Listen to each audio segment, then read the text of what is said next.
Friends, ఇప్పుడే అందిన వార్త. జగన్కు పట్టిన అదృష్టం, ఆనందంలో నేతలు అంటూ వార్తలు అయితే వస్తున్నాయి. అయితే దీనికి సంబంధించిన పూర్తి వివరాలు తెలుసుకునే ముందు వీడియో మాత్రం పూర్తిగా చూడండి. అప్పుడే మనకి పూర్తి సమాచారం అయితే తెలుస్తుంది. ఇక ముఖ్యంగా వీడియో నచ్చినట్లయితే లైక్ చేయండి ఫ్రెండ్స్. లేట్ చేయకుండా వివరాల్లోకి తెలిపదాము. ఫ్రెండ్స్, నాది ఒక చిన్న రిక్వెస్ట్ ఫ్రెండ్స్, ఇంతవరకు మన ఛానల్ ఇంకా ఎవరైతే సబ్స్క్రైబ్ అయితే చేసుకోలేదో సబ్స్క్రైబ్ అయితే చేసుకోండి. ఇలాంటి ముఖ్యమైన అప్డేట్స్ ఎప్పటికప్పుడు మీకు తెలియజేస్తూ ఉంటాను. ఇక లేట్ చేయకుండా వివరాల్లోకి వెళ్ళిపోదాము. ఇక ఆంధ్రప్రదేశ్ రాష్ట్రంలో మొన్న జరిగిన అసెంబ్లీ ఎన్నికల్లో వైసీపీ పార్టీ ఓటమి పాలైంది. ఎవరు ఊహించని విధంగా 11 స్థానాలకే పరిమితమైంది. దీంతో ప్రతిపక్ష హోదా కూడా వచ్చే పరిస్థితి ఏపీలో కనిపించడం లేదు. ఇక ఈ తరుణంలో వైసీపీ పార్టీలో ఉన్న కీలక నేతలందరూ బయటికి వెళ్లేందుకు చూస్తున్నారు. అయితే చంద్రబాబు ప్రభుత్వం ఏర్పాటైన తర్వాత వైసీపీ ఫైర్ బ్రాండ్ నేతలను టార్గెట్ చేస్తుంది. ఇక ఏదో ఒక రకంగా వైసీపీ అగ్రనేతలను ఇబ్బందులు పెట్టేందుకు ప్రయత్నాలు చేస్తుందని వార్తలైతే వస్తున్నాయి. అలాగే కొంతమందికి కేసులు కూడా ఉన్నాయని భయపడిపోతున్నారు.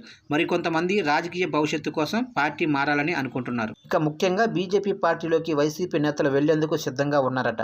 ఇక టీడీపీ అలాగే జనసేన పార్టీలోకి వెళ్లాలని ఇష్టంగా ఉన్నా కూడా ఆ పార్టీ నేతలు రానివ్వడం లేదట. ఇక కేవలం బీజేపీ పార్టీ డోర్లు మాత్రమే ఓపెన్గా ఉన్నాయని చెబుతున్నారు. అయితే ఇటీవల పురంధేశ్వరి ఓ కీలక నిర్ణయం జగన్కు ఊపిరి పోసినట్లయిందని వార్తలు వస్తున్నాయి.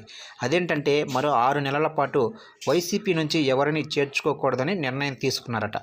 6 నెలల తర్వాత చూద్దాంలే అని అన్నారట. ఇక ఇప్పుడు చేర్చుకుంటే ఎమ్మెల్యేలు లేదా ఎంపీల కంటే కేసులు ఉన్న నాయకులు ఎక్కువగా వస్తారని వారు భావిస్తున్నారట. అందుకే 6 నెలల తర్వాత వైసీపీ నుంచి నేతలను చేర్చుకోవాలని పురంధేశ్వరి అన్నారట. అలాగే ఇప్పుడు ఎక్కువ రాజ్యసభ స్థానాలు ఉన్న జగన్మోహన్ రెడ్డిని ఇబ్బంది పెట్టడం కూడా కరెక్ట్ కాదని బీజేపీ అధినాయకత్వం భావిస్తుందట.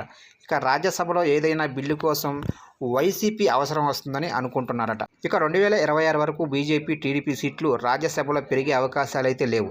అందుకే ఇప్పుడు జగన్ను కెలకటం మంచిది కాదని బీజేపీ భావిస్తుందట. దీంతో జగన్ కాస్త రిలాక్స్ అయినట్లు తెలుస్తుంది.